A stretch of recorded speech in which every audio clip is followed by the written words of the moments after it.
Hi guys. So I'm really excited. This week you're going to start translating your collages into sketches. And so now we're going to start to see the human figure. Excuse me. And we're going to start to see costumes. So just a few tips on how to take that abstract collage, excuse me, and begin to dissect it into clothing for the body. Look at your collages as a group of five. Look at the colors that you're using. Look at the textures and the details in the collage and start to pull those out and use them while you're sketching to explore different shapes for the clothes, to explore different treatments to the fabric that might come from those details in the collage, and allow that stuff to remain connected also to like symbolism and metaphor and a relationship to the mood of the poem. So if you had like rain as one of your sensory selections, there might be something wet appearing about the clothing, like it might be vinyl so that it's shiny, or you might do some type of treatment on it with like some kind of plastic. A lot of times I use hot glue to even make this and makes it look dripping. So you can pull the idea directly from the collage and allow the clothing to artistically look and feel like rain. But if it's the mood of rain in combination with loneliness or despair, how else can you make that character feel and look that way? So you're going to be thinking about hair and makeup and accessories. So I want you to really see you exploring this in an unconventional way. It would really be a shame if after making all these abstract collages and exploring the notion of poetic logic and sensory world building that you ended up designing something that was very pedestrian, like jeans and a t-shirt. So really try to explore multiple options with your sketching. You are assigned 4 sketches per one collage. So that's 5 collages, 4 sketches each collage equals 20 sketches. And they should be loose and they should be messy and they should be showing you thinking of different ideas. Like maybe the sleeves are big, maybe the sleeves are long, maybe it's a straight jacket, maybe there's a huge hat, maybe there's a sequin fringe coming over the face that feels like the rain. So show yourself working and thinking that way. Allow it to be messy. I'm including some examples below of messy sketches of my own. And so you really show your work there. Looking at the color, the textures, the patterns, the silhouettes. A lot of you had kind of sculptural elements to your collages. How can that sculptural shape be translated to a sleeve or the shape of a skirt or the shape of a hat? Or how can that sculptural shape become a pair of pants? So you're going to explore that in your sketches because you're probably not really sure yet. So your sketches will help you kind of figure that out. And then next week, we're going to make beautiful drawings. This week, the drawings are not supposed to be beautiful. They're supposed to be exploratory. So messy and quick. And if you don't like that idea, move on to the next one. So show your work. And make it connected to that collage. A lot of what I like to do in this stage of the process is also, we've been looking at abstract collages that have nothing to do with clothing for the most part. So your ideas might jump right out of that collage at you and you know exactly what you want to do.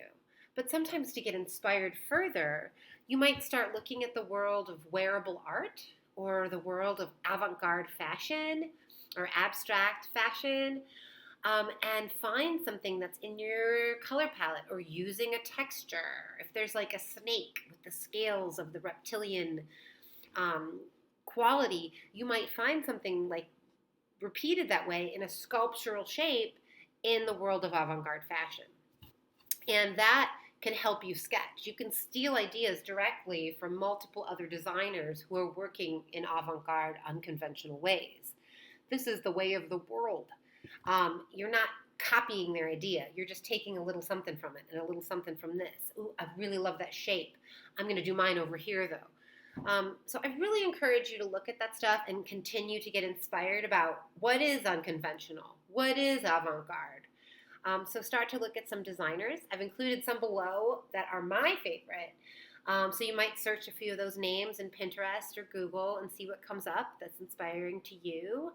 Again, I really recommend using Pinterest because once you've searched and the page loads with your search results, if you click on an image and then you scroll below that image you chose, it'll say more like this. And then as you keep clicking more like this, it hones and hones and hones the search. And if you started with something that's like the colors of fall or autumn or fire and orange, all of a sudden your whole search window is filled with images with that color palette because you've honed it by telling Pinterest's algorithm what you're interested in seeing. So play around with that rabbit hole, get inspired, collect some names of new designers that you're interested in. But this is not a fashion class. So even though you might be looking at fashion for further inspiration this week, I want you to maintain a sense of character development. Like, who are these people? And we're drawing and sketching real bodies.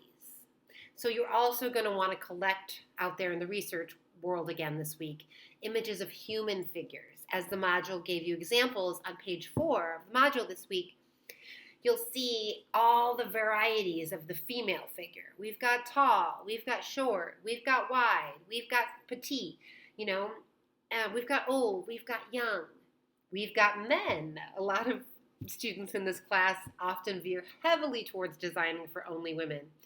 But in the costume design profession, you will ultimately often need to also design for men. Your characters also don't need to be human. I've mentioned that to a few of you looking at your collages. And if they aren't, that's great, but the costume is to be worn by a human. And so if you are all of a sudden have a dinosaur or some, mythical beast that is emerging from your poetry, the costume needs to be designed for a person. So just making sure that's clear. So again, look at that world of avant-garde fashion. Who's doing mythical beasts? How are they doing it in an interesting way, etc. Making sure you're doing that research into human figure drawing. I'm going to include some below here, but don't just use mine. Find some of your own. I expect to see human figures, not fashion figures, supermodel, skinny, tall. I expect to see a variety of different sizes. Huge boobs, tiny boobs, saggy boobs, huge noses, huge ears, tall, short, skinny, fat, ugly, pretty, all walks of life. So make sure you're including a diversity of figures while you're sketching. Excuse me. Okay, so below you'll see more elaboration from me. You're taking your 5 collages, you're editing and evolving them from the feedback I've provided you last week, and now you're ready to translate them into sketches. Each one of your 5 collages gets 4 sketches each. That's 20 sketches this week. That should be unconventional ideas. I'm recommending that you look into the world of wearable art or avant-garde fashion, and that you use those images to accompany maybe your sketches to say, okay, here are my collages, but then here are some images from the fashion world that I found interesting, and then here are my sketches. So you can continue showing new research. And also have fun by sharing some of those thoughts and ideas or radical fashion that you're finding here in discussion, and posting interesting things that you're finding here. I would love to see it, and I bet your classmates would find it fun too. All right, I hope you're having fun working on this, and I'll add more soon as I think about it. And I'll go into your personal topics and give you individual feedback today and tomorrow. Okay, bye guys.